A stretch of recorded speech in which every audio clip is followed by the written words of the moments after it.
रामधारी दिनकर जी की आपने कविता सुनी होगी, कृष्ण की चेतावनी। तो उसी से रिलेटेड मैंने मतलब अपना शांति प्रस्ताव लिखा था। तो मैं शुरू करना चाहता हूँ। आपको बताना चाहता हूँ कि जब दुर्योधन इंद्रप्रस्थ देने से मना कर देते हैं तो उसके बाद क्या होता है कि शांति दूत बनाकर भगवान श्री कृष्ण को हस्तिनापुर भेजा जाता है। बस यहीं से मेरी कविता के शब्द जन्म लेते हैं। तो शुरू करना चाहता हूं कि हस्तिनापुर के खुले द्वार आए माधव रथ पर सवार, दौड़े सभी भवन से होता अतिथि का स्वागत सत्कार। यदि हुआ प्रस्ताव मान बच जाए निर्दोषों की जान, यही सोचते पितामह लाए कुछ माधव समाधान। पर गहरी सोच में पड़े श्याम कैसे भी टल जाए संग्राम। यदि मान जाए दुर्योधन और हो जाए युद्ध विराम, पहुंचे सभा में करके विचार शायद कुछ आया समाचार। अलग हुआ जो परिवार भर जाए दोनों में दरार, मौन छुपा धृतराष्ट्र में, रहे या न रहे साथ में। अब आगे जो भी होगा सब दुर्योधन के हाथ में। तो अब आगे जो भी होगा सब दुर्योधन के हाथ में। तो क्या होता है कि हस्तिनापुर में सभा बुलाई जाती है जहाँ पर पितामह भीष्म आचार्य, द्रोण, कृपाचार्य, दुर्योधन सभी लोग उपस्थित होते हैं। वहाँ जहाँ पर भगवान श्री कृष्ण दुर्योधन से बोलते हैं कि दुर्योधन, द्वार महल के तुमने खोले अब खोलो हृदय के द्वार।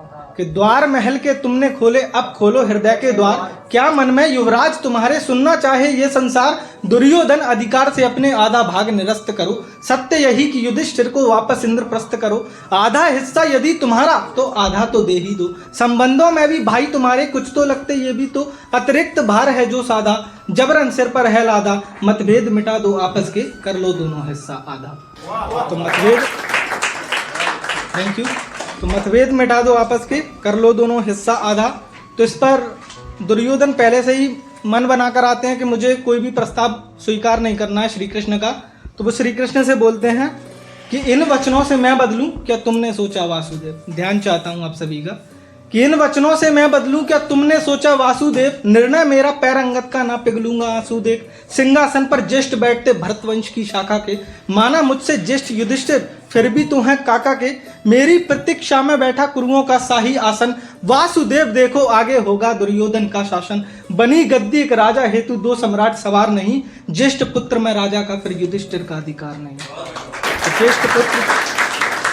तो ज्येष्ठ पुत्र में राजा का, वो बोलते हैं मैं राजा का बड़ा बेटा हूं तो मेरा पहला अधिकार है। तो इस पर श्री कृष्ण बोलते हैं कि अधिकार अन्य का छीने बैठे सत्य कहाँ विचारों में।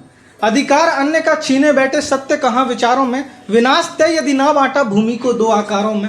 उन पांचों के लिए नहीं तेरे हृदय में कोई कोना है। अधर्म ही केवल वास करे आदर्श भीष्म के तोना है। ऐसी भी अन्याय भरी ना भरतवंश की रीत चले, तुझमें भरा कपट द्रोण की शिक्षा के विपरीत चले।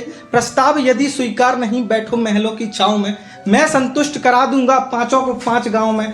केवल बचा यही चारा यदि इसको भी ना स्वीकारा, फिर होगा संग्राम और तुम खोदोगे अपना सारा।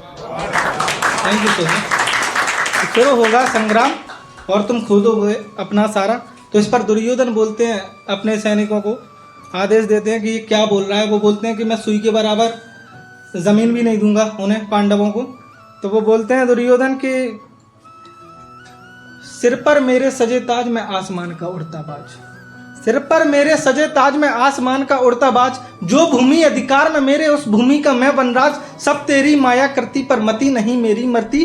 5 गांव तो छोड़ न दूंगा सुई बराबर की धरती। उनका कोई अधिकार नहीं कहता मैं बारंबार नहीं। समझाने आया बड़ा मुझे करता कोई उपकार नहीं। पहुंचो सैनिक जंजीरों तक इसको मेरी शक्ति पर शक। बांध के इस ग्वाले को कर दो सन्मुख मेरे नतमस्तक। तो बांध के इस ग्वाले को कर दो सन्मुख मेरे नतमस्तक।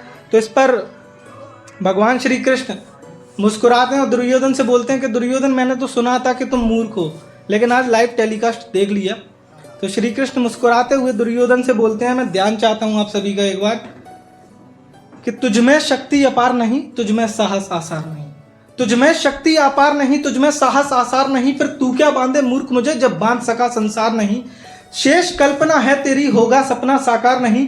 जंजीरें कम पड़ जाएंगी मेरा कोई आकार नहीं। मुझमें जीवन का सार बसे, मुझमें हरि का अवतार बसे। ले देख खोल कर आंख मुझे, मुझमें सारा संसार बसे। मुझसे होती शुरुआत और मुझमें आकर होता है अंत। हाथों पर गिन ना पाए मुझे, मैं नहीं यहाँ फिर भी अनंत। मैं करता शीत करता हेमंत, पल में वर्षा पल में वसंत। पल में रख लेता रूप कोई, पल में बन जाता साधु संत। मुझमें सृष्टि का न्याय बसे, मुझमें बसते सारे उसूल। मुझमें विष्णु का चक्र बसे, बसता मुझमें शिव का त्रिशूल, मुझसे ही तू है खड़ा इधर थोड़ा सा भी ना मेरे बिन, मेरे ही अंदर समा रहे अंबर में तारे जो अनगिन, जैसा चाहे वैसा कर बांधने का यदि तेरा मन, बांध सके तो बांध मुझे ला जंजीरें Duryodhan.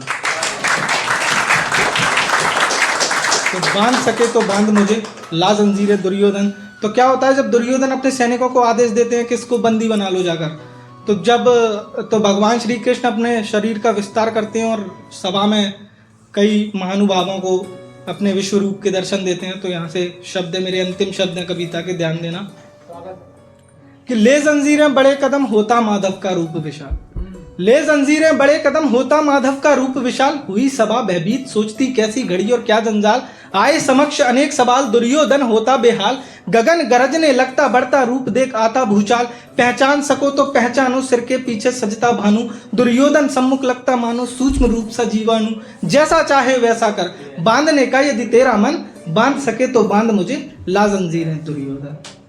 Thank you so much.